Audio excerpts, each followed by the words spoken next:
Ẹ̀yin ìyá mi, ẹ̀yin bàbá mi, a kú dédé àsìkò tí mo bá dé báyìí. Èmi ọmọ yín mà tún ní Lady Kefẹ́ Oluwaṣọ, the baby of Yorùbá nation. Ibi tá tún já sí tún lágbára o. Wàláhì ó lágbára. Alámọ̀gbá Yorùbá nation. Ẹ̀yin tá ṣírí yín máa tú ká tó gba Yorùbá nation láṣírí wọn máa tú. Ó tún ti zẹ o. Mo ṣàrí pánujọ́ mẹ́ta yìí. Bàbá Lẹ́kìtì ṣà ń sọ̀rọ̀ pé àwọn kan o ọlọ́wọ́n ọba ló fẹ́ dógúnlẹ̀. Mo ní mi ò mọ̀ ń tọ̀hún, mi mọ̀ pé tí mo mọ̀ ni o, mi mọ̀ pé kan náà àwọn tí mo fi ṣe bàbá ló struggle yìí. Ẹ̀yin ìyá mi, ẹ̀yin bàbá mi, ó mà ṣe o, ó mà ṣe o. Yorùbá, Yorùbá, mi mọ̀ bí mo ṣe fẹ́ sọ ọ̀rọ̀ yìí. Tí bá ní mo mọ̀ irọ́ ni mo pa. Tí bá ní mo mọ̀ irú ìlú tá fẹ́ lù sí irọ́ ni. Bàbá Gbẹ̀du, Bàbá Gbẹ̀du, Bàbá mi Hamilton, kí ló dé tó jẹ́ yìí ni mo bá ní di eléyìí. Tó bá sọ wípé nínú àwa tá agitate tá pariwo láàárọ̀ lọ́sàn lálẹ́. Àwọn tí mi máa jẹ́ sọ pé tí wọ́n bá wo náà bàbá méjèèjì má wà bẹ́ẹ̀. Ó wá yà mí lẹ́nu pé kòkòrò tí ń jẹ́ ẹ̀fọ́ ìdí ẹ̀fọ́ ló wà. Kòkòrò tí ń jẹ́ ìgbà ìdí ìgbà ló wà. Àṣà wọn náà pẹ̀lẹ́ tó ṣe wá. Ó dà. Ẹ̀yin ìyá ẹ bá ń gbọ́. Gbàgbà ti dẹkùn. Kedere ti bẹ̀rẹ̀. A ní ẹ mọ́ dúpẹ́ pàtí ìgbà Yorùbá nation. Ẹ mọ́ ojú ẹ mọ́ oyò. Bó bá jẹ́ àti ìgbà ni gbogbo tá à ń rí ìsìn àníre. Tá bá gba Yorùbá nation tán tí gbogbo ọrú àwọn ẹni tá àṣírí wọn wá tún wọ́n bá wọn ìsìn tó bá ṣẹlẹ̀. Nímọ̀ because a máa rí wọn níri wípé àjọ forí jágbó forí jọ́pẹ̀ ni láì dẹ̀ mọ̀ wípé tìmìtìmì kẹ́gbẹ̀dà sínú. Bàbá Lẹ́kìtì ẹgbẹ́ òsókè mi ní wáyé tì. Ẹ̀yin lọ́kọ́ wọn àgbàlagbà jọ níyín ó yá. Bíbélì wípé tó bá kú ọgbọ́n. Yorùbá kò yẹ kó jẹ́ àwọn tó wà ní díẹ̀. Lọ́wọ́ Ọlọ́run tí wọ́n fúnni ní ohun gbogbo tí kì í ṣèrè gùn.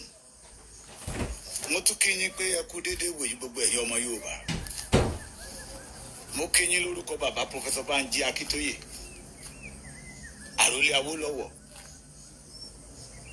bàbá dáadáa, bàbá tẹ́nìyàn lè fi tọrọ láwùjọ àwọn bàbá, bàbá tó ṣe bí yangàn.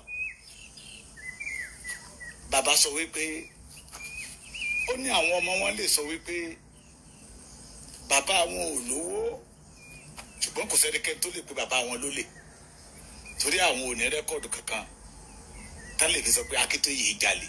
Bàbá àgbà yín máa dalẹ̀ ẹ ní kún kékeré torí ọmọdé lẹ ìwà ẹ máa kó wa délẹ̀ lérí ẹ bó wu ọ̀tá kán forí ṣánpọ́n. Ẹ̀yin ọmọ Yorùbá àtàtà mo máa tún kí yín lórúkọ ọmọ yín bàbá yín ẹ̀gbọ́n yín Jagunmólú of Yorùbá land Kàkàkí Olódùmarè Májàsọ́lá wà Olóyè Sunday ọmọ Adéníyì Adéyẹmọ Ìgbòho Òòṣà ẹni tó fi títí ẹlẹ́ tí ń gbọ́tọ̀ ọmọ Yorùbá ẹni tọ́lọ́run ọba mi bùkún tó ní àbí dandan kí ọmọ Yorùbá orójú kó ráyè. Mo kí yín lórúkọ àwọn méjèèjì. Mo kí yín lórúkọ gbogbo Yorùbá world media. Àwọn tí ò gba sálárì tí wọ́n náwó tí wọ́n tún nára tó dìde láti máa sọ̀rọ̀ nípa ìgbédìde Yorùbá. Ọ̀pọ̀lọpọ̀ nínú wa ò mọ̀ pé Yorùbá ti ṣubú tipẹ́ ṣùgbọ́n àwọn tó mọ̀ wọ́n dìde pé ìran Yorùbá gbọ́dọ̀ dìde padà. The Yorùbá world media, they are among of them. Mo dẹ̀ tún kí ẹ̀yin bàbá wa l'Amẹ́ríkà ní London ní Canada káàkiri gbogbo àgbáyé àti gbogbo ẹ̀yin abiyamọ tòótọ́ tẹ́ sọ wípé ìran yín ò gbọdọ̀ parẹ́.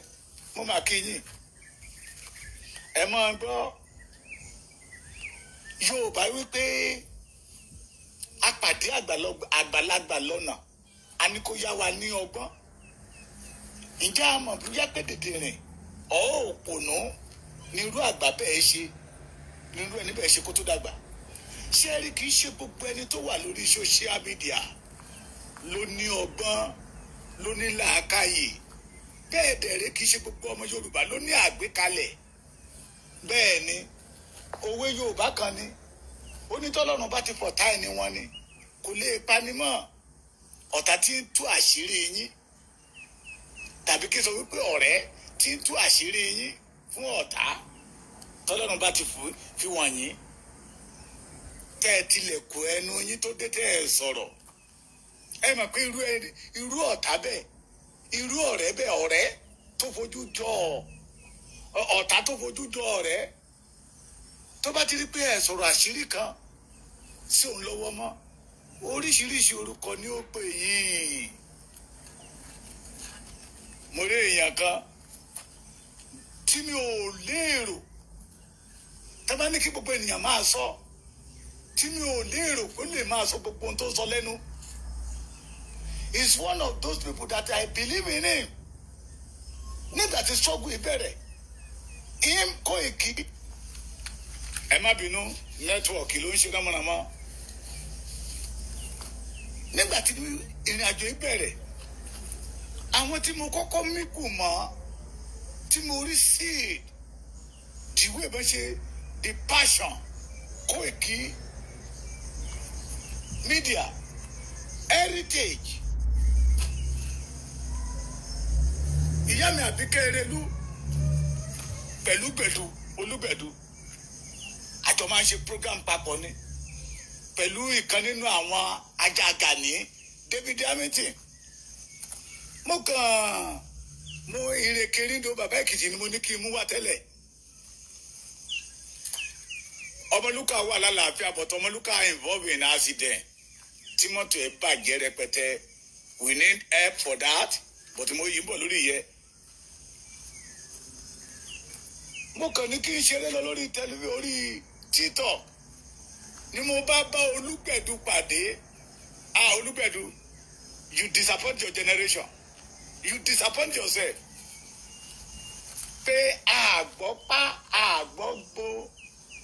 àṣẹ lóòótọ́ lẹ tàn wá àṣẹ lóòótọ́ lẹ ti lọ gbowó lọ́wọ́ Tinubu àwọn wo àwọn Olúgbẹ̀du. No wonder àwọn tó pè mí dọ̀hún àná tí wọ́n ní wọ́n ti dá TikTok group lẹ̀ kí n wá darapọ̀ mọ́ àwọn lóṣèfẹ́ tàti Yorùbá yẹn fresh. Mo ní àwọn wo ló wà mí wọ́n ní Olúgbẹ̀du mo lólúgbẹ̀du ò gbẹdọ̀ síbẹ̀ mo ní mo jẹ́rìí àṣé ènìyàn ò ṣe é jẹ́rìí. Pé ẹ̀yin bàbá yìí ẹ ti tàn wá ẹ ti tà wá. You talking about Baba Professor Banji Akintoye pé ẹ tún ní ká máa dá owó ẹ sọ fún àwọn ọmọ Yorùbá pé ṣé ẹ tún máa dá owó ni. Yorùbá wípé tẹ́nìyàn ò bá ti mọ̀nà ẹni tí ò mọ̀nà tí ń dá pàdé. Ẹ̀yin ọmọ Yorùbá ìbéèrè kan ní kẹ́ bá mi bí Olúgbẹ̀du léèrè kí ló mú kúrò nínú Yorùbá World Media. Ìbéèrè ni ṣé rí nǹkan tó ń pè ní àgàbàgebè ìbẹ̀rẹ̀ ẹ̀ máa ń dáa ṣùgbọ́n òpin ẹ̀ ó máa ń yẹ̀yẹ́ èèyàn ni. Onímọ̀ fi sọ pé gbogbo kì í ṣe gbogbo àwọn tó wà lórí social media ló ní ọgbọ́n lórí kì í ṣe gbogbo àwọn tó wà lórí social media ló ní làákàyè. Tó bá ní Olúgbẹ̀du can say something like that màá ní irọ́ pé àgbọ́gbún àṣẹ ẹ̀ ń tàn wá ni because ìwọ fúnra ló yọra kó nínú system náà àpariwo mọ́. You are among those people tó ń líkì síkírìtì wa lọ́sọ̀dọ̀ Dúpẹ́ Onítìrí ọ̀ọ́bì. Àwa tá a mọ̀ pé iṣẹ́ ṣì ń lọ ó ń lọ lọ́wọ́. Yorùbá nígbà tá à ń pariwo àwọn àgbààgbà kan sọ fún wa àwọn tó ní làákàyè wípé àgbà òfìfo ló máa ń pariwo inú lóko ẹyẹ ń gbé ẹ máa ṣe kínní pé nígbà táwọn Fúlàní bá máa yọ sí ìlú kan wọ́n ń pariwo pé àwọn ń bọ̀ nígbà tí Fúlàní bá fẹ́ ṣe Yorùbá lọ́ṣẹ́ wọ́n ń pariwo pé àwọn ń bọ̀. Ẹ bí Gbẹ̀du léèrè kí ló mú Gbẹ̀du kúrò nínú system kí ló yọ Gbẹ̀du kúrò nínú Yorùbá World Media tí gbogbo ènìyàn ò bá sọ tó bá wo Gbẹ̀du sí I will talk. Pé àṣẹ lóòótọ́ lẹ́yìn bàbá ilẹ̀ ti gbowó lọ́wọ́ Tinubu a jẹ́ pé àkáǹtì ẹ̀ náà gbà sí Olúgbẹ̀du. You disappoint yourself. You disappoint yourself. Èmi náà ń wo TikTok wọ́n sì TikTok ẹ̀yẹ́ pè mí ó lóun wà ní France Ireland sorry níjọ́ tó tẹ̀ kọ́kọ́ pé mo ní Ayọ̀ Brown ni mo pè é kí kọ́kọ́ máa wọ̀n lé pé mo wá rí i pé fọ́ọ̀sì eléyìí yàtọ̀ sí fọ́ọ̀sì Ayọ̀ Brown pé ṣé mo lè gbọ́ ẹ̀wọ̀n lórí TikTok Olúgbẹ̀dú wà ń bẹ̀ àwọn ṣe ìdá gúrùpù kan lẹ̀ ni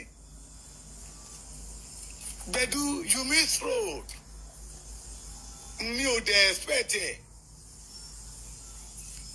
I can say it bàbá Akíntóyè ò gbowó lọ́wọ́ olóṣèlú kankan Sunday ọmọ Adéyẹmọ ò gbowó lọ́wọ́ olóṣèlú kankan bàbá Akíntóyè ò dẹ̀ sọ wípé ọ̀rọ̀ Yorùbá nation sú òun ọmọ Adéyẹmọ dé ó dẹ̀ ń fi dá wa lójú pé bó ku ẹ̀jẹ̀ kan lára àwọn Yorùbá orílẹ̀-èdè Yorùbá máa dúró tó ń fọwọ́ sọ̀yà fún wa àwa sì lọ rí olóyè ṣé ọ̀sẹ̀ tó kọjá lọ ni pẹ̀lú bàbá Akíntóyè that we have a meeting with them Gbẹ̀dú àwọn èèyàn tó lè lọ bá kí ló ń kú ọ kí ló ń ṣẹlẹ̀ kì í ṣe kó máa sọ wípé àwọn bàbá tèmi àwọn tó lọ́wọ́ abẹ́lé ní káwọn wò gẹ́gẹ́ bí olórílẹ̀ ní wọ́n ti dà wá torí pé ọmọ Yorùbá ló wà ń bẹ̀ wọ́n ti kó wa lọ sọ́dọ̀ olóṣèlú wọ́n ti kówó lọ́wọ́ olóṣèlú ó ga ọ Gbẹ̀dú ó ga ọ bọ́tí kò tó wá yà mí lẹ́nu mo ti ń gbóòórùn ẹ̀ nínú ìwà Gbẹ̀dú tipẹ́tipẹ́ those people in Yorùbá world media wọn ohun tí mò ń sọ yìí a máa yé wọn tẹ́ ń bá ṣe meeting yà kàn dédé leak out ní gbòò síta wọn a máa wá pé ta ló gbé síta ta ló gbé síta ta ló gbé síta àṣegbẹ̀dú wà lára wọn it is a pity ó ṣe pé ibi tó bá ti yẹ ká bọ́gbọ́n tó jẹ́ pé àgọ̀lá wa bá pàdé mbẹ̀ ó ṣe fún ẹnikẹ́ni tí ò bá ní nǹkan tó ń pè ní àforítì ó ṣe tí ènìyàn bá bẹ̀rẹ̀ dáadáa tó parí ẹ̀ síbi tí ò dáa ó ṣe lẹ́nu Gbẹ̀dú kó máa sọ wípé àṣẹ lóòótọ́ ni bàbá Akíntóyè ti gbowó ó lè má dárúkọ who is the leader of Yorùbá nation bàbá Akíntóyè là ní bàbá wa it was the one that have the vision àwọn wo ló ń ṣe rálì kiri is Chief Sunday ọmọ Adéyẹmọ Ìgbòho Òòṣà Gbẹ̀dú wá jáde lẹ́nu pé lóòótọ́ àṣẹ lóòótọ́ lẹ ti gbowó iná bó o pè ní ẹ̀rẹ̀ 1 million Gbẹ̀dú ó lè rí èrò lẹ́yìn ẹ̀ ó wá sọ wípé ẹ̀yin bọ́ọ̀sì tòde òní àwa tòde òní ẹja dìde kágbára wa ó sì dìde ó dúró òun kí ẹ bá mi bi Gbẹ̀dú léèrè he was one time a member of Yorùbá World Media kí ló yọ Gbẹ̀dú kúrò nínú Yorùbá World Media what happened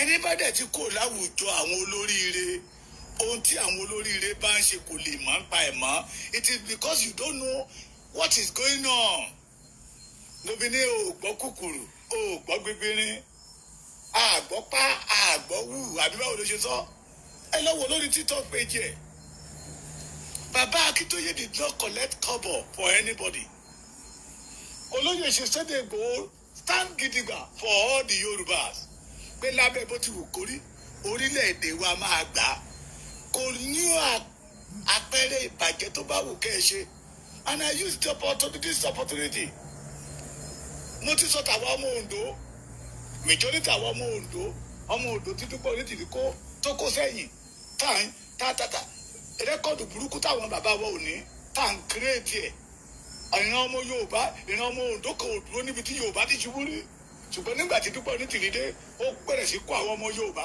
àwọn ọmọ Ondo kó wọ sábẹ́ and I use the opportunity to call the Ogun State indigene ẹ bá àwọn ọmọ yín sọ̀rọ̀ kàn yé bí Yorùbá ṣubú mọ́ ẹ bá àwọn ọmọ yín sọ̀rọ̀ kàn yé dúró síbi tí Yorùbá ti máa jìyà Gbẹ̀dú you miss road o Yorùbá dé gidigba tó bá jẹ́ kó o fẹ́ dúró nídùú alátakò ni rántí ìgbẹ̀yìn àwọn tó bá dúró nídùú alátakò iná Yorùbá ẹ lè pa iná Yorùbá nation ẹ lè pa the Koiki Media know that we are working Yorùbá gan dẹ̀ ti dìde. Àwọn àgbààgbà Yorùbá kan mọ̀ pé iná Yorùbá yẹ kó kú. Ọgbọ́n ju agbára lọ ni. Tí ènìyàn bá ti ní èrò púpọ̀ lẹ́yìn kó wá apply wisdom.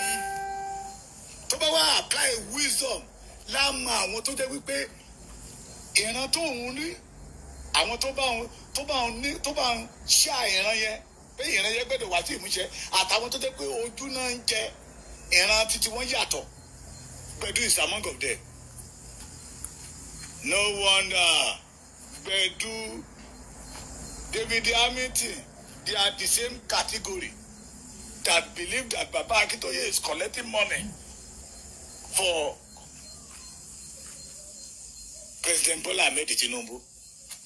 Àwa mọ̀ òun olóṣèlú ilẹ̀ Yorùbá bọ́n bá fún yín ní 5 naira.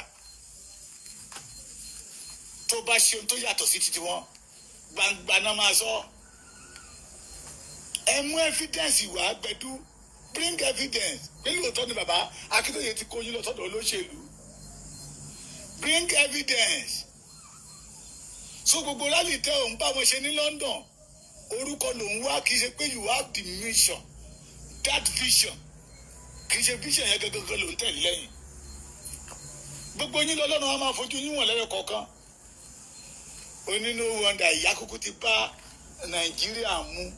So you show that you are not working for the Yorùbá race. Bóyá ìgbà tí bàbá dẹ̀ máa gbowó lọ́wọ́ Tinubu, bóyá ìwọ ni bàbá mú ló mú dání lọ. Bóyá ìgbà tí Sunday ọmọdé Yẹmọ Ìgbòho Òòṣà máa gbowó lọ́wọ́ Tinubu, bóyá àkáǹtì ẹ Sunday Ìgbòho wá pé Olúgbẹ̀dú ẹjọ́ sẹ́ndì àkáǹtì tó lè gba billions of naira or millions of naira. Bóyá àkáǹtì ẹ náà sẹ́ndì ẹ̀ sí. Ọ̀pọ̀lọpọ̀ ènìyàn ọ̀rọ̀ ẹnu ẹ̀ ń tí ò rí tó ń sọ ló máa fi wọnú ìdè. Ọ̀pọ̀lọpọ̀ ìwúwo orí tí ń parọ́ ọmọ ni ò ní jẹ́ kó débi ilẹ̀ ìlérí ẹ̀ ni mo fi sọ pé mo tún lu àkókò láti sọ pé gbogbo àwa tá a wà lé not everybody that in London ló ní làákàyè o. Àwa tá a wà lé sàn ju àwọn míì lọ nínú wọn.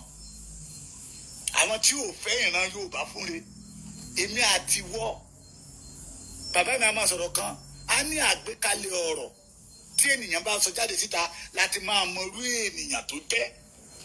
Ọ̀rọ̀ ẹnu tí ènìyàn bá sọ síta láti máa mọ irú agboolé tó ti jáde. Bí agboolé tó ti jáde wọ́n máa ń da nǹkan rú bẹ̀ ni, wọ́n máa ń ba nǹkan jẹ́ ni, wọ́n máa ń parọ́ mọ́ èèyàn ni. Yorùbá ní ṣe òkú ẹ má jẹ́ kí àwọn Gbedu, David Hamilton kó domi ìrẹ̀wẹ̀sì sí yín lọ́kàn. Ẹ má jẹ́ kí àwọn Olúgbẹ̀dú, David Hamilton, the category of dry nation, kó domi ìrẹ̀wẹ̀sì sí yín lọ́kàn. Yorùbá nation ṣe ń ta bíọ́nbíọ́. If you want to watch a program, gbogbo yín lẹ́mọ Koiki dáadáa. Ẹ jarunpá lọ sọ́dọ̀ Koiki. Ẹ lọ sọ́dọ̀ àwọn world media, Ọmọborí Owó ń bẹ́ẹ̀ Bàbá Fatai Ògúnníbídó ń bẹ́ẹ̀. Àwọn màmá kan pè mí ní ìjẹta. Ó ní bàbá Èkìtì mo ti lu l'Amẹ́ríkà. Ṣùgbọ́n ibi tí mo wà ti sú mi. Ó ní ọ̀pọ̀lọpọ̀ ọmọ Yorùbá ló fẹ́ kéré oko wálé. Ṣùgbọ́n wọn ò lè kó wálé torí pé ilé ò fararọ. Àwọn tó dúró lórí òtítọ́ nìyẹn. Wọ́n fẹ́ gbàràdá lọ́wọ́ alára ní irọ́ náà pa. Ẹni tọ́lọ́run ọba mi pè òun lọ́lọ́run ọba mi yàn. Ẹni tọ́lọ́run ọba mi yàn òun ló ṣe lógo. Bàbá Akintoye will never disappoint the Yorùbás. Program tí bàbá tá a record ní 2 weeks ago màá tún play fún yín kẹ́ẹ̀rí. Tí bàbá bá gba owó lọ́wọ́ olóṣèlú kan ṣé bàbá yìí á lè máa sọrú ọ̀rọ̀ yẹ? Tí olóyè Ìgbòho bá gba owó lọ́wọ́ ẹnikẹ́ni because they don't know the plan on the ground. Àdẹ̀ní jẹ́ kán mọ́. Orí sàn níní ó ní agbẹ̀bùrú yọ táwọn ọlọ́tẹ̀. Ètè pa wọ́n. Ẹ̀bùrú ni bí Ọlọ́run á ṣe máa fi ọ̀rọ̀ Yorùbá nation tá máa fi irú ẹ̀yin ọ̀tá lójú nìyẹn. Ẹ̀yin tá a pè léèyàn gidi. Tá a ń pè léèyàn gidi tó jẹ́ pé ìkà nìyí. bí ọlọ́run ṣe máa fọ̀rọ̀ Yorùbá nation ló yín lójú nìyẹn. mo rọ̀ yín ẹ̀yin ọmọ Yorùbá ṣé rí ẹ wá Ọ̀rànmíyàn yẹn iṣẹ́ ńlá ló fẹ́ ṣe lórí ọ̀rọ̀ Yorùbá nation, iṣẹ́ ńlá ni lórí ọ̀rọ̀ orílẹ̀-èdè Yorùbá. ẹ wá Ọ̀rànmíyàn ẹ ní wówó tì, we need money.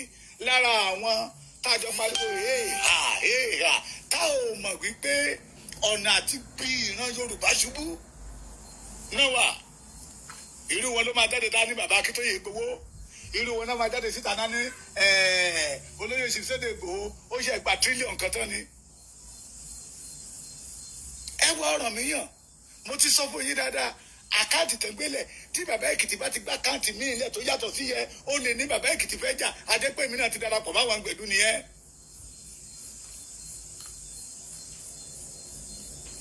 The Ẹwà Ọ̀rànmíyàn belong to every Yorùbás àtàwọn tí ò dá sí. ẹ má dẹ̀ gbàgbé Ọlọ́run ò ní yọ mí nínú ẹgbẹ́. ìbẹ̀rẹ̀ kì í ṣe oníṣẹ́, ẹni tó bá forítì dé òpin. ẹ má dá àwọn kàríkàṣọ I don't know odidi baálé ilé tó lóun wà ní London Great Britain á wà lórí TikTok látàárọ̀ di alẹ́, ṣé kò ní iṣẹ́ ni? àtẹ̀gbọ́ àwa tá a wà ní Nàìjíríà tó jẹ́ pé Nàìjíríà ti sọ wá ó ti sọ ẹlòmíì di dàkúdà, ṣé kò ní iṣẹ́ ni? That make him talk rubbish. Gbẹ̀dú don't go there o. tí business tó bá ń ṣe ní lọ́dọ̀ tó bá collapse ó lè padà wá sábẹ́kúta o. Don't damage our leaders. àwọn tó ń fi gbogbo ọjọ́ wọn ṣiṣẹ́ fún wa, àwọn tó dúró tán. ẹ̀yin ò dúró tán ni, tó o bá dúró tán wọn ò ní sákò nínú Yorùbá world media. ìgbà tó ń dùn tí gbogbo wa jọ ń ṣe ọ̀pọ̀lọpọ̀ ná owó ń gbà yẹn lọ́hùn, wọ́n ná owó, wọ́n ná ara, wọ́n ná owó. nígbà tó tún dà fẹ́rẹ́ tó kan díẹ̀ yìí wọ́n tún sì dúró. ìjọ tá a ṣe mí títí mo rí bàbá àrùkọ rẹ mbẹ mo ní dé. bá ṣe búlì tó àwọn èèyàn ò yẹsẹ̀. tí a pẹ́ láyé bàbá àrùkọ rẹ deserve award. bẹ́ẹ̀ni wọ́n pọ̀ bẹ́ẹ̀ tó deserve. the Oguribidos, the Ọmọbọ̀lọ́wọ́. àwọn àgbáwo. àwọn tó dúró nìyẹn nígbà tó wọ̀ àtìgbà tí ò wọ̀, kì í ṣe ẹni tó jẹ́ pé nígbà tó wọ̀ ló dúró, nígbà tó nǹkan fẹ́ lé kókó díẹ̀ wọ́n jápa padà. The situation of God now ló jẹ́ ká mọ àwọn tó dójú lówó ọmọ ọkọ, the true campaigners for the Yorùbá race. torí ẹ̀gbọ́ gbò tó sọ yẹ in your own side. TikTok group tẹ dálẹ̀ mọ́ níjọ́ kan mò ń gbọ́ra àbí gbẹdúkẹ̀ kò lè jẹ́ gbẹdú. ó sì ń ṣe mí káyèsí mi ò tí believe. ẹ̀yin ọmọ Yorùbá yóò dára fún yín o. àmín. bàbá Akíntóyè did not collect any kọ́bọ̀. níbo. bọ́tà àpariwo mọ́ àwọn tó yẹ kó mọ ìrìn àjò. àbó gba ṣì ń gbá. bí wọ́n ṣe ń rìn wọ́n mọ̀ wọ́n ń carry wọn along. ẹni tá a bá ti rí kó ṣe iyèméjì ó jẹ́ alábòsí tó ń rojọ́ ọ̀tẹ̀kù tó ń fẹ́ yẹ. tó jẹ́ pé ẹ̀wù àdán ló wọ̀ tó ń pera rẹ̀ ní ẹyẹ ṣùgbọ́n tó dẹ̀ jẹ́ pé eku ni. irú àwọn bí a máa yọ wọ́n ní sẹ́tìn wọ́n yọ gbẹ̀dú ní sẹ́tìn ni. nígbà tó ti di pé ìwà ọmọlúwàbí ara ẹ̀ ti tán wọ́n yọ gbẹ̀dú ní sẹ́tìn. ẹbí ò fẹ́ wọ́n kọ́ sí yọ bàbá gbẹ̀dú. ìjọba tó kó tọ́ sẹ́nu tó ń ro àmọ́ ni wà. that is why I don't believe people. kó wá ní bàbá kiri àṣà àwọn bàbá yẹn ti gbowó torí Tinubu wà ń bẹ̀. because you are not in group anymore. gbogbo ẹ̀yin ọ̀tá ilẹ̀ Yorùbá ẹ̀ ní nísìmí. gbogbo ẹnikẹ́ni tó bá ti lóun fẹ́ da ìrìn àjò yìí rú ẹ̀ ní nísìmí. gbogbo ẹnikẹ́ni tó bá ti ní pé bí àwọn bàbá yẹn ṣe ń tò bọ́n ṣe ń tò bọ́n ṣe ń tò bọ́n ṣe ń tò bọ́n ṣe ń tò òun ò ní jẹ́ kó tò ayé onítọ̀hún ò ní tòrò. òfò lọ́mọ ẹ̀fọ́ ṣe a máa gbé yín ṣépè ní gbogbo ẹ̀yin tẹ́ yan kàńdà rẹ̀ sí. we have a lot of people. yes tá a máa pè mí pé bàbá Èkìtì ṣe nǹkan iṣẹ́ bó o ní àní iṣẹ́ lọ bàmá. iṣẹ́ lọ náà lè náà pariwo mọ́ gbogbo àtàwọn pariwo pé a fẹ́ ṣe nǹkan báyìí òun ni àwọn dry nation ń wò. wọ́n máa gbọ́nà mí yọ. tó fi ń dà wá lágbónú òun ni àwọn dry nation ń wò. let me give you one example tó sure tó kọ́ quality tó one. confirm. I was involved. Interchange rally tá lọ ṣe rally la fẹ́ ṣe ń bẹ̀ from that interchange pé a máa gbé gbọ̀n ó dàbẹ̀ kúta. A ti ń polówó ẹ̀ a ti ń polongo ẹ̀ a ti ń polongo ẹ̀. Ṣàdédé la dédé gbọ́ àwọn kan bẹ̀ tán pariwo pé they are reclaim. Èmi wà lára àwọn tó lu àwọn bẹ́ẹ̀ ti yẹ kúrò mẹ́ pé kílẹ̀ reclaim. Kí lè ṣe lọ́jọ́ ta náà nìyẹn? Tí Dúpẹ́ Onítìrí ìyá yín bá fẹ́ ṣe rally ẹ lọ organize títí lọ́tọ̀. This is Bàbá Akíntóyè Ìgbòho group here. Ṣèbí gbà tá à ń pariwo ni. The incident tó ṣẹlẹ̀ ní Ọjọ́ta. Ẹ má jẹ́ kí n lọ bẹ̀ yẹn. Bọ̀tí nígbà táwọn bàbá yẹn jókòó pé wẹ́rẹ́wẹ́rẹ́ nìkan jẹlé.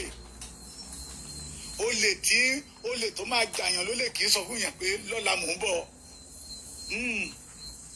Olè dédé máa ń bàyàn lójijì ni. Bó lè bá tẹ̀ kọ́ lẹ́tà sádùúgbò pé we are coming. Ọjọ́ tó máa wá wà ní Èkó. Wọ́n ní débẹ̀. On the 20 àwọn ń bọ̀. On the 20 yẹn wọ́n à ní wá. Ó lè jẹ́ before on 20 yẹn láti máa dé. It is because you by yourself you remove yourself in the system. Gbẹ̀dú. Olóde kó máa talk rubbish lẹ́nu. Àṣìlọ́ kéèyàn wà ní London ò ní kéèyàn ó gbọ́n. Àṣì kéèyàn wà nílùú òyìnbó ò ní kéèyàn ò ní làákàyè. Má ṣe o. Ṣé bó ní ojú Kóìkí lọ? Ṣé bá ọmọ ní Kóìkí ọmọ tó ṣe é fi yangàn? Ọmọ alálùbáríkà. Euro káàkiri. A tún máa ṣe sample pé this is dressing. Tí ìran Yorùbá lè gbẹgbẹ́dọ̀ lọ. This is dressing. Nígbà tó dé inú airport kan, mo wọnú airport yẹ pé kí n lórí ọ̀fẹ́. Màá kẹ́dára yọ yàrá mẹ́rin màmá sùn pé àwọn táwa nínú ilẹ̀ Yorùbá àwọn eléyìí ò ní o. Ṣèbọ́mọ nìyẹn. Ṣèbọ́mọ lògùn ríbi dó. Ṣèbọ́mọ ni ọmọ borí owó. Ṣèbọ́mọ ni Dr. Sabi. Kọ́yìn ara. Yorùbá wuyì. Ṣèbọ́mọ ni Yèyé dára. Àwọn tí a jọ kóra wa papọ̀ ń gbà yẹn lọ pé a fẹ́ máa gbẹnu sọ fún ìran Yorùbá. Ókè gbogbo àti ẹ̀ ń ṣe program yẹn owó YouTube tẹ́ ẹ̀ rí ngbà yẹn ngbà tẹ́ ẹ̀ rí owó YouTube bàbá kíní yẹn wá tú àṣírí yìí àṣírí àwọn tó wà lẹ́nìkan ni mo rò pé ó ń tún mi mọ̀ kó tún tú àṣírí ẹ̀yìn tẹ́ wà nílùú òyìnbó. ẹ̀yin ọmọ Yorùbá ẹ dúró gẹ́gẹ́ bí akọni ọmọ ọkọni. The message tí mo fẹ́ gbé wálé ní tẹ́lẹ̀ mo kàn ń ṣeré lọ́nà mo bá rí tó ní àgbọ́pá àgbọ́gbìn àṣelóòótọ́ làwọn bàbá yìí ti gbowó ṣé bẹ́ẹ̀ ni bàbá ti tẹ̀ ṣe ń gbowó. Gẹ̀dú you disappoint yourself. Ó pọ̀ jù. Tó bá jẹ́ pé wọ́n ń kọ́ ẹ ni you disappoint yourself. Mi believe ẹ. Tí o bá tẹ̀ wá sínú system yẹn kí ló dé tó o lè palẹ̀kùn ẹnu ẹ mọ́. Gbogbo ẹ̀yin tẹ́ ẹ bá Yorùbá jẹ tẹ́ ẹ bá Yorùbá mu tó jẹ́ pé ìṣubú Yorùbá lẹ̀ ń wá ẹ máa ṣubú bẹ́yìn ni. Bí afẹ́fẹ́ ṣe máa fẹ́ rèé tí àṣírí ẹ̀yìn àṣepilẹ̀ Yorùbá máa tú. It is all. I fear nobody, any one of you. Tẹ́ bá jáde síta tẹ́ ṣe rọ̀ á kìyìn lágbo.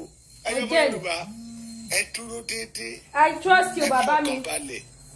Ọlọ́run ọba ọ̀run ọba tó dá gbogbo ìran Yorùbá tó ń ṣebẹ̀ Yorùbá ò kúrò nídìí ààrò.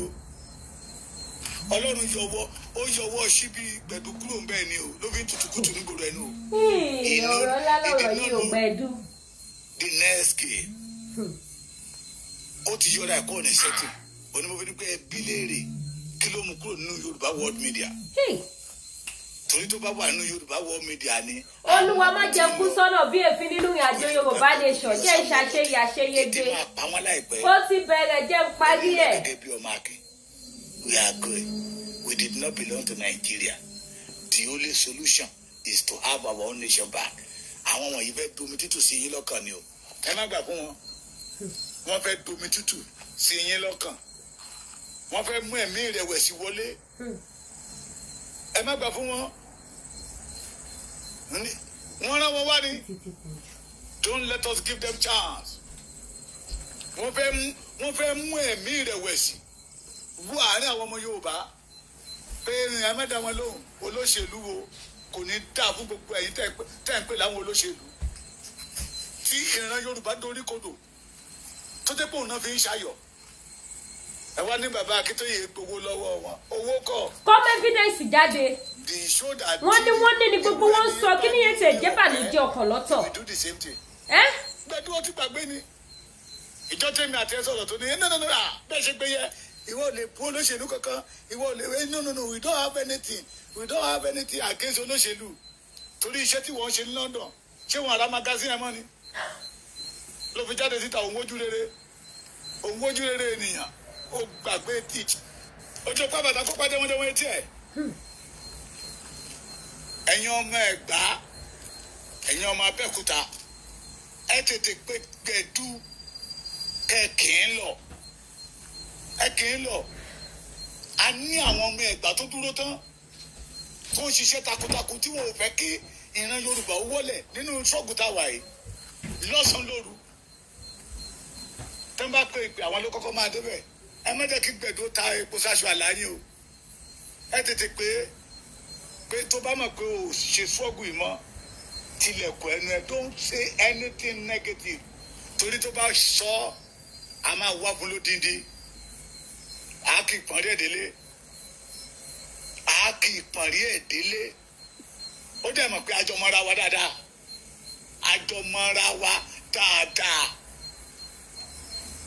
ẹ má dá wọn lóhùn ẹ má ṣe gbẹ́kẹ̀lé wọn ọ̀dàlẹ̀ ni wọ́n Gbẹ̀du ẹ má ṣe gbẹ́kẹ̀lé o kò dáa tó bá dáa nìkí ohun tó sọ lẹ́nu yẹ kò tọ́ sí Gbẹ̀du lẹ́nu kì í ṣe Gbẹ̀du ló yẹ kó sọ orú statement tó ń sọ lẹ́nu yẹn àwọn ọmọ àná tó ṣẹ̀ṣẹ̀ dé ló yẹ kó máa sọ orú nǹkan bẹ́ẹ̀ yẹn àṣé lóòótọ́ làwọn bàbá yìí ti gbowó àwa dúró ẹ̀yin tẹ́ ẹ ṣe Yorùbá nation ẹ lọ́wọ́ lórí títọ̀ báwo ò bá rí àwa ò ní wí ìtabádẹ́ wí awí ni alára ń kọ́ ọmọ Yorùbá èèyàn kan wá jáde síta fẹ́ máa fi Yorùbá tajà lórí títọ̀ impossible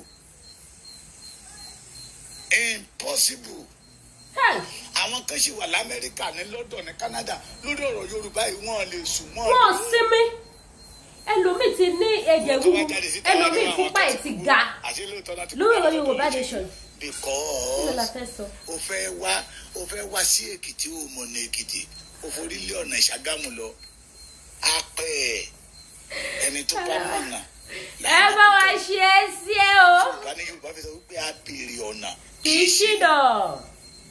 immediately tó ti yọra ẹ kó nínú Yorùbá world media ló ti out of the system Gbẹ̀du wọ́n ní lélẹ̀ mi ì fẹ́ gbọ́ lẹ́nu ẹ mọ́ kó sọ wípé àwọn bàbá Akíntóyè àti olóyè Sunday Igboho ti lọ gbowó lọ́wọ́ olóṣèlú. bàbá Gbẹ̀du tó bá jẹ́ lómi ló sọ̀rọ̀ àgbà. mi ì fẹ́ gbọ́ I have another topic to treat tonight but mo ṣe gbọ́dọ̀ ó ń rún mi nínú pé ṣé Gbẹ̀du lélẹ̀ ṣá ṣé wọ́n kọ́kọ́ lọ́ọ́ máa yí lọ ni bàbá Akíntóyè Igboho ṣé wọ́n lọ́ bá gbà á. àyùdí wọn ṣàkàtẹ náà gbà sí ẹjọ́ ọmọ Yorùbá tó bá ti wà lọ́dọ̀ tí ò bá ti ríṣẹ́ ṣe mọ́ ẹ tètè máa mú bọ̀ nílé kó tó yà yàkuyà sọ́run o. a ní ìdáwọ́ tó máa bá wa dáko lẹ́jà kí wọn Yorùbá lè ro jẹjẹ. ìyá mi Dr. Sabi you are welcome dára fún yín àwọn èèyàn nìyẹn wọ́n dẹ̀ ń bínú orí ni ẹni bá dẹ̀ ń bínú orí àbíkú ni àbí títí tó fi máa wọlé ni. pé ìgbà àkọ́kọ́ tí n kọ́kọ́ máa dé Ṣàgámù ọmọbìnrin ló rán mi lọ títí dé ó dẹ̀ ìdúró lórí pé àlórílẹ̀-èdè wa ya máa gbà á Gbẹ̀du tó o bá rí ẹni tí ì ṣe mọ́ there are a lot of things sórí bọ́dà MK Abiola ilé ẹ̀ ń gbóná lọ́wọ́ ó lè má fi yẹ ṣe topic má tà sí Yorùbá nation rárá ara ń kan wá ẹ wà lára àwọn tó ń fi àṣírí wa hun àwọn ọ̀tá you are among of dry nation ọ̀rọ̀ tó ń sọ lẹ́nu ti fi hàn pé you are because that is accusation tí àwọn Dúpẹ́ gbé wá pé bàbá ti gba 6 trillion bàbá ti gba olóyè Ìgbòho ti gba 70 million. fáànù òun náà ni wọn náà tún sọ lẹ́nu pé àṣelóòótọ́ náà ti gbowó lọ́wọ́ olóṣèlú àṣelóòótọ́ gbogbo rálì tẹ́ ẹ̀ ń ṣe káàkiri ṣèbírálì tẹ̀ ń ṣe káàkiri ńgbà yẹn lọ́wọ́ fi ń powó ni lórí YouTube àbúrò pé àmọ́ bó ṣe ń lọ ni. Gbedu, be careful, be careful, be careful, be careful, be careful, don't go that place. Leave Baba Akintoye alone. Leave Sisende Ọmọdéyẹmọ Ìgbòho alone. Àwa mọ̀ wípé ipò lẹ̀ ń wá. We know àwọn tó. Ẹ̀yin ìyá mi, ẹ̀yin bàbá mi, ẹ jẹ́ kémi náà gbẹnu sí bàbá mi lẹ́kìtì ẹ̀ ní sọ̀rọ̀ tán. Ṣé rí ọ̀rọ̀ tó wà nílẹ̀ ó ṣe mí ní kàyéfì. Because this same Baba Gbedu ló máa ṣe mítìnì láàárọ̀, ló máa ṣe lọ́sàn-án, ló máa ṣe lálẹ́. Ṣé ká sọ wípé gbogbo mítìnì tó ń ṣe àbòsí ló bá dé?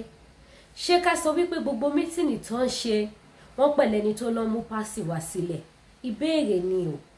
Because àtìgbà tí mo ti ń gbọ́ pé Baba Gbedu àti Baba David meeting ló ti ń yà mí lẹ́nu pé èyí ti jẹ́. This same Baba David meeting àwọn pé wọ́n kọ́kọ́ máa ṣí àkáǹtì fún ìrìnàjò Yorùbá Nation àwọn ni o pẹ̀lú Erelu Àbíkẹ́ communication kọ́ lọ bá mi dúró ti màmá kọ́ lọ má fi wọ́n sílẹ̀. Ọ̀tẹ̀ ló gbé ìyá yẹn kúrò nínú struggle Yorùbá Nation. Ọ̀tẹ̀ tó bá sọ pé àwọn first set media nígbà tí èmi Olúwakẹ́mi máa join Yorùbá Nation struggle. Tí mo bẹ̀rẹ̀ mo ti ń ṣe program mi before then mo wá rí àwọn tó ń ṣe mo wá ní láti pé Gaddafi is a father to me. Ọkọ mama Esabod bàbá mi ni wọ́n. Kì í ṣe biological father o but bàbá mi ni Gaddafi. Ìyẹn ọkọ yẹ Esabod. Pé mo kọ́kọ́ máa ṣí first YouTube mi láyé mi Gaddafi ló ṣí fún mi. Gaddafi. Òun lọ́wọ́ wọn ọ̀rọ̀ yìí ṣe yà mí lẹ́nu. Mo wá sọ fún wọn mo ti ṣe program mi lọ before then. But mo rí pé bàbá yẹn ìyẹn bàbá Gaddafi ọkọ mama Esabod àti Erelu Àbíkẹ́ communication àti David meeting àti AY Citizen ọmọ Bádéjọkẹ́ àti bẹ́ẹ̀ bẹ́ẹ̀ lọ àwọn tí mo lè pè ní first set tí mo bá nínú struggle yìí ni mo wá pè bàbá Gaddafi mo ní bàbá mi mo fẹ́ join Yorùbá Nation bàbá ní no problem mo ní but mi mọ bó ṣe ń ṣe èmi náà wish láti máa agitate fún Yorùbá Nation kí n ṣe close chapter program tí mo ṣe kí gbogbo tí mo sọ bàbá ti bá mi ṣe YouTube o tí mo ń lò fáwọn program mi tí mo ṣe o àárín ni mo ti wá sọ fún wọn wípé ẹ̀yin rẹ̀yìn agbọ̀lẹ̀yìn àgbàṣe má sọ mo ti wá sọ fún wọn pé mo fẹ́ jọ Yorùbá Nation struggle pé mo ní interest sí kinní yẹn àti wípé mo rí wípé a máa gba Yorùbá Nation yẹn bàbá Gaddafi wá sọ fún mi wípé okay no problem àwọn máa connect mi mọ́ àwọn tí wọ́n ṣe agbátẹrù Yorùbá Nation wọ́n lè máa fún mi ní information màá lè máa pass out mo lókè bàbá mi òun ló fi jẹ́ pé kò sí program tí mo bá ṣe bàbá Gaddafi kọ́ ló ń jẹ́ kiri wọn pé kẹ́mi ọlá wọn gùn kí lè wọ́n má dàrú káyà àwọn ọmọ wọn má bàjẹ́ bàbá yẹn máa wà pẹ̀lú mi online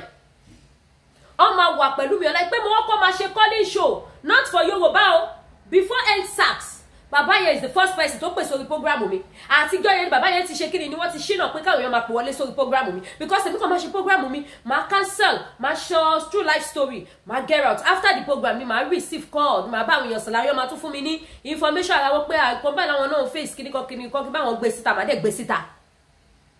Baba Gaddafi is the first person tí Erelu Àbíkẹ́ communication bá ti wá ṣe program bàbá yẹn máa jù sí mi wọ́n á ní kí n wò níwájú ọba tó dá ayé àtọ̀run mi ò ní wò wọ́n wá pè mí ẹ ló kẹ́ mi ṣó ti rí àwọn latest information fún Yorùbá Nation máa ní ẹ̀sà iṣẹ́ òun àti ìjẹ́ kí ráyè wo program yà wọ́n ní wo kò lè mọ bí wọn náà ṣe máa ṣe ti tiẹ̀ tó bá máa bọ́ta o ìgbà wọn ló máa bọ́ta máa sọ time fún wọn lókè èmi náà máa wà ń bẹ̀ pẹ̀lú ẹ tí bá máa bọ́ta ẹ̀mí ni máa fi gbé program mi palẹ̀ ìwọ̀nba ọpọlọ tọ́lọ́ ń yọ̀ǹda fún mi ni máa fi sọ tí máa sọ wípé àníṣe Yorùbá Nation a máa dá dúró àti ohun tí mo rí spiritual ni máa fi sọ̀rọ̀ bàbá jẹ́ pé wọlé wọ́n fún mi ní support àwọn èèyàn náà pè wọlé wọ́n dá sí after the program bàbá máa tún pè mí pé Kẹ́mi program tó ṣe yẹn mo rí pé òsó ẹnìtì tó jọ mọ́ nǹkan tí Erelu tí wọ́n sọ níbẹ̀ máa ní dádì mi tí wo ni wọ́n ní lọ wò kí ni mo fẹ́ fàyọ ń bẹ̀ àwọn tó ní kí n tọpasẹ̀ wọn nínú Yorùbá Nation struggle nìyẹn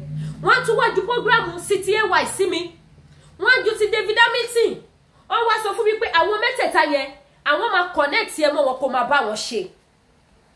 Wọ́n ní mo ti gbọ́ bàbá mi ìjọ tó pè mí pé ṣe wà available mo fẹ́ àdé sórí cof pẹ̀lú Erelu Àbíkẹ́ communication àmúdání mi mo busy mo wà lẹ́nu iṣẹ́ alice true mo wà lẹ́nu iṣẹ́ tí mo busy gidi mo ní mo busy sà later bàbá yẹn ṣàmà monitor mi ìgbà tó yẹ bàbá wípé ó dà ipò ọmọbìnrin yìí tí ẹ̀gbọ́n ti fi tèmi lọ bàbá dìde sọ ìyẹn bàbá Gaddafi wọ́n ní Kẹ́mi o nídìí kéèyàn dẹ̀ put ẹ̀ true mọ̀ ìwọ fúnra rẹ̀ gan o ń ṣiṣẹ́ gan jà àwọn tí mo fẹ́ put ẹ̀ true fún àwọn tí mo fẹ́ jẹ́ kó máa monitor ẹ̀ kó máa fún ẹ ní information but one miss bó ṣe máa join media wọn mo ní mo ti gbọ́ sà mo ṣe dá dúró nìyẹn mo dẹ̀ ṣe program mi lọ kí ni mo wá fẹ́ fàyọ́ bẹ̀ ni wípé àwọn tí wọ́n jẹ́ foundation where are they today kò yẹ kó jẹ́ àwọn bàbá David Amity yẹn ló tún máa confuse àwọn èèyàn wípé wọ́n fẹ́ bà Yorùbá nation struggle jẹ́ wọ́n fẹ́ da Nàìjíríà wọ́n fẹ́ balẹ̀ jẹ́ tó wá jẹ́ pé bàbá David Amity wípé wọ́n kọ́kọ́ máa ṣí àkáǹtì GoFundMe first one for this struggle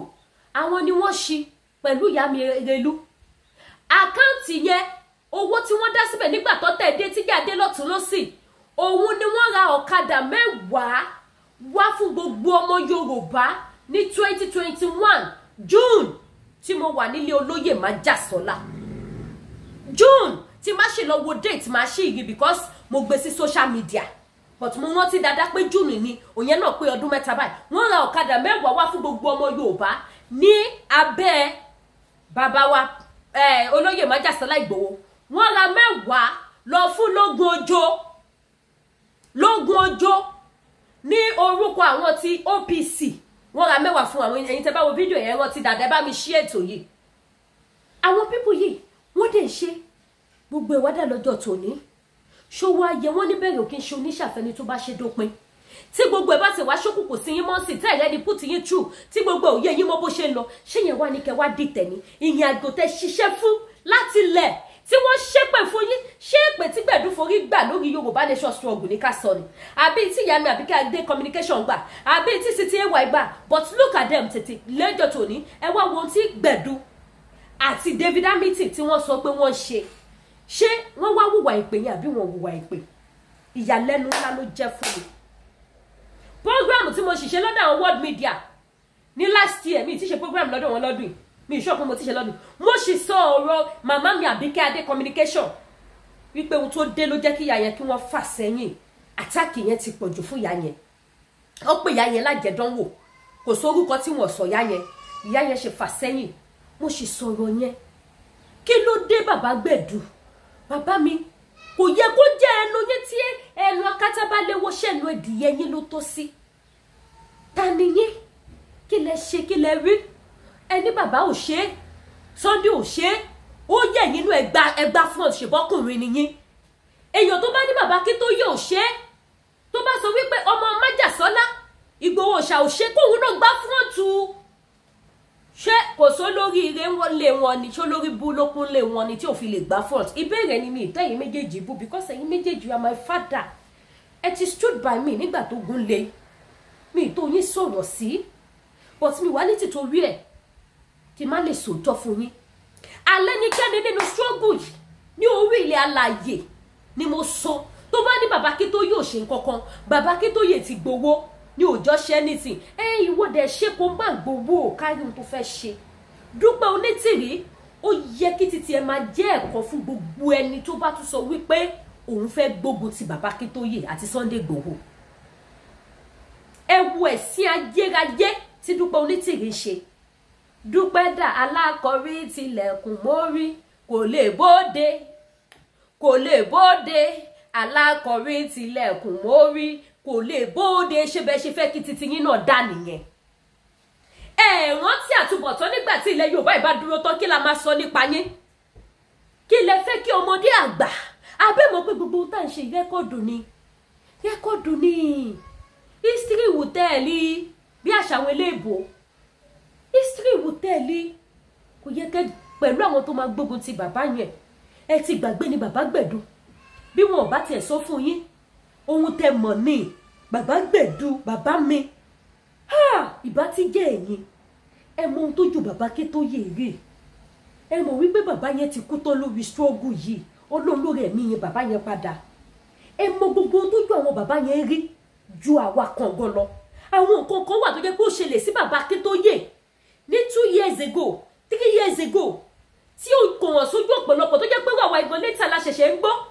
tẹ́yìn dẹ̀ tún súnmọ́ wọn gbà yẹn jù wá lọ bẹ́ẹ̀ ni àbí bẹ́ẹ̀ kọ́ kí ló wá dé ta ló tì yín ṣé nítorí owó TikTok ṣé nítorí owó super sticker ẹ ti rí pé àwọn olóṣèlú ló kórí TikTok and you want to belong you want to jẹ́wọ́ wọn you are now condemning bàbá Akíntóyè bàbá mi David Amity why a ti mọ̀ pé láti ilẹ̀ 5 and 6 láàrin àti lógún ọjọ́ but that does not say ẹ wá condemn bàbá Akíntóyè kí ló dé mo rántí náà nígbà tí ìjà lógún ọjọ́ àti akọni Oòduà ṣẹlẹ̀ ẹ̀yin lẹ pé akọni Oòduà náà tẹ̀dẹ̀ record ẹ̀ tẹ̀dẹ̀ ń post ẹ̀ káàkiri tí akọni Oòduà dẹ̀ sọ wípé kí lòun fẹ́ bá lógún ọjọ́ jà fún ẹ̀yin náà lè bẹ̀rẹ̀ sí ní post ẹ̀ káàkiri wípé ẹ ti pé Sunday ò bá gbé ológun ọjọ́ jà o kí wá lóde tó jẹ́ ìlẹ̀ tó wá ń dìtẹ̀ nísìn ẹ̀yin kan náà wọ́n ní èmi ò tí ì rí o because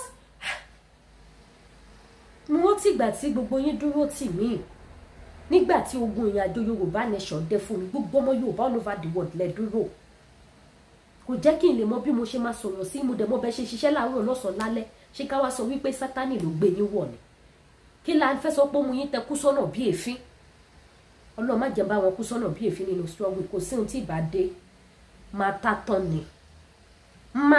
ni because mo mọ̀ wípé Yorùbá nation yẹn ló going back ni àjọ máa gbé àsíá yẹn ni ẹ gbọ́ àsíá Yorùbá nation àjọ máa gbé ni kò sí ohun tó lè ṣẹlẹ̀ kò sí ohun tí mo lè là kọjá máa tátán kì í ṣe nítorí owó kì í ṣe nítorí ipò mo máa ń sọ ìbáwùn yín kẹ́kọ̀ọ́ sórí Yorùbá nation lọ́la kẹ́ má fi sórí mi sí kankan jẹ́ àní káwọn ọmọdé ọmọ máa jìyà ẹ má forúkọ mi sí kankan jẹ́ ẹ bá dárúkọ àwọn tó sọ̀rọ̀ tó jẹ́ fitafita ẹ má fi lè di kéèsì kankan jẹ́ ìbáyé ayé ìṣọ̀tá Ọlọ́run ni but why you ẹ̀yin yẹ̀yin bàbá ẹ má bínú fídíò yìí mi ìfẹ́ kó gùn jù ní rí jù bẹ́ẹ̀ lọ lórí ètò èyí ta tún rí rèé o ibi tá a fojú sí ibẹ̀ ni oríṣiríṣi tí ń jáde oríṣiríṣi this same baba David Amity ẹ̀yin náà lẹ́tọ́ wá sọ pé àwọn ọba ló fẹ́ bà ló jẹ́ ṣé bẹ́ẹ̀ ni lẹ́ máa sọ fún wa gbà yẹn náà tá a bá wà ní meeting pé